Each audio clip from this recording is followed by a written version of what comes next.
இயக்குனர் இமயம் பாரதி ராஜா காலமாகி இருக்கிறார். தமிழ் திரையுலகில் அவரது இழப்பு ஒரு ஈடு செய்ய முடியாத ஒரு இழப்பாக இருக்கிறது. உங்களுடனான அவருடனான அனுபவத்தை பகிர்ந்து கொள்ளுங்க சார். எனக்கும் அவருக்கும் எப்படி சொல்றது, நான் முதல்ல இந்த செய்தியே ரொம்ப கஷ்டமா இருக்கு. ஏதோ என் குடும்பத்துல ஒருத்தர் என் அப்பா அம்மா என்ற துக்கம் மாதிரி இருக்கு. தமிழ் சினிமாவில் மிக முக்கியமான ஒரு முதுகெலும்புன்னு சொன்னா அழகா இருக்கிறவங்க தான் நடிக்கணும், வெள்ளையா இருக்கிறவங்க தான் நடிக்கணும், படிச்சவங்க தான் நடிக்கணும்ன்றதெல்லாம் தாண்டி ஒரு பாமரன், கிராமத்துக்காரன், ஒரு ஏழை, ஒரு விவசாயி, ஒரு சாதாரண ஒருத்தர் கூட திரையில தோன்றி கதாநாயகனாக ஒரு கதையின் நாயகனாக உருவாக்க முடியும்னு சொன்ன முதல் இயக்குனர். அது தமிழ் சினிமாவுடைய ட்ரெண்ட் செட்டர். முதல் சினிமாவை வெளிப்புற படப்பிடிப்பு கொண்டு வந்த ஒரு அற்புதமான இயக்குனர். செட்டுக்குள்ள வச்சுக்கிட்டு இருந்த சினிமாவை ஒரு வயல்வெளியாக, ஒரு கிராமந்தோறும், ஒரு மக்களோட மக்களாக கொண்டு வந்த ஒரு முதல் இயக்குனர். இது எல்லாத்தையும் தாண்டி ஒரு வாழ்வியல், ஒரு கிராமத்தினுடைய வாழ்வியல், கலாச்சாரம், கட்டுப்பாடு, உறவுகள், இதை பத்தி படம் எடுத்த ஒரு அருமையான இயக்குனர். இன்னும் எத்தனையோ சொல்லிட்டு போலாம். இவருக்கு கீழே வேலை பார்த்த எல்லாருமே இன்னைக்கு தமிழ் சினிமாவில் மிகப்பெரிய இயக்குனர்கள். ஒரு ஜாம்பவான், திரையுலக ஆளுமை, இப்படி பல பெயர்களை வைக்கலாம் அவருக்கு. ஸோ அப்படிப்பட்ட ஒரு கலைஞனை இழந்தது மிக கஷ்டமா இருக்கு. காலத்தால் அழிக்க முடியாத காவியம்னு சொல்லுவோம்.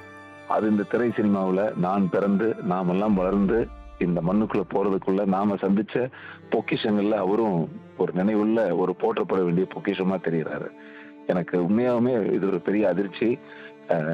ஏன்னா நான் இப்போ வெளிநாட்டுல ஒரு படப்பிடிப்புல இருக்கிறதுனால அவரை சந்திக்க முடியலன்னா கூட எனது நினைவுகள் அவருக்கும் எனக்கும் ரொம்ப ரொம்ப அழகான ஒரு இனிய நினைவு. ஏனென்றால் நான் அவருடைய இயக்கத்துல கடல் பூக்கள்ன்ற படத்துல நான் நடிக்கிறதுக்காக நான் அவர்கிட்ட நடிக்கணும்னு என்ன புக் பண்ணியிருந்தாரு. ஆனா அதுக்கு பிறகு அவர் நடிக்க முடியாம போச்சு. தன்னுடைய மகன் மனோஜ் வச்சு அந்த படம் எடுத்தாரு சாரு.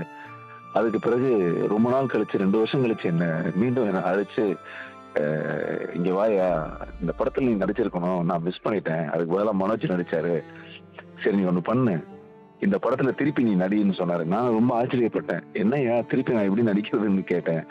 இல்ல மனோஜுக்கு நீ பின்னணி குரல் கொடுக்கணும், அதுக்கு ஒரு உயிர் வேணும்னு நினைக்கிறேன், அதனாலதான் நான் உன்னை கூப்பிட்டேன்னு சொல்லும் போது நான் கண் கலங்கிட்டேன். என்னன்னா, எத்தனையோ பேர் இருந்திருக்கலாம், எத்தனையோ நடிகர்கள் இருந்திருக்கலாம், எத்தனையோ பின்னணி டப்பிங் கலைஞர்கள் இருந்திருக்கலாம்.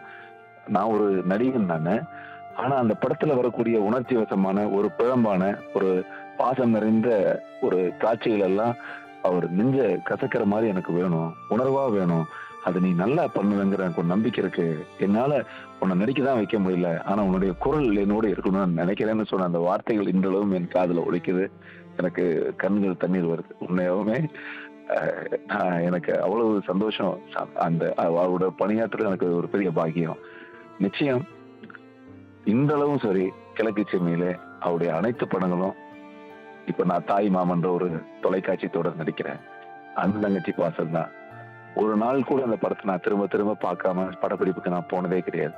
ஏன்னா அப்படி அற்புதமான ரோல் மாடல்னு சொல்லுவோம்ல, அந்த மாதிரி எங்களுக்கெல்லாம் அவர் தான் ஒரு மிகப்பெரிய ஒரு அங்கீகாரம், ஒரு அடையாளம், ப்ரௌடுமா. இந்த சினிமாவுக்கு மிகப்பெரிய ப்ரௌடு. ஸோ அவருடைய இழப்பை நான் உண்மையாலுமே கஷ்டப்படுறேன். இதுல ரொம்ப கொடுமையான விஷயம் என்னன்னா, எந்த தகப்பனுக்கும் நடக்கக்கூடாது. தன்னுடைய மகன் திரு அன்பு மனோஜ் அவங்கள இழந்தது ரொம்ப கஷ்டம். ஏன்னா தன்னுடைய மகனை இழந்து, அதனுடைய வருத்தம், தன்னையும் இழந்து, அவருடைய இறுதி பயணம், தன் மனசுல 1000 வழிகளை சுமந்துட்டு அந்த ஆத்மா போகுது. அது எனக்கு ரொம்ப வேதனையா இருக்கு. அவருடைய ஆத்மா உண்மையாவுமே சந்தோஷமா இருக்கணும், மகிழ்ச்சியா இருக்கணும், இறைவனில இளைப்பாறணும்னு நான் இந்த நேரத்துல தெரிவிச்சுக்கிறேன் சாமி. வேற ஒண்ணும் இல்லை. இணைப்புல உங்களுடைய நினைவலைகளை பகிர்ந்ததுக்கு நன்றி சார்.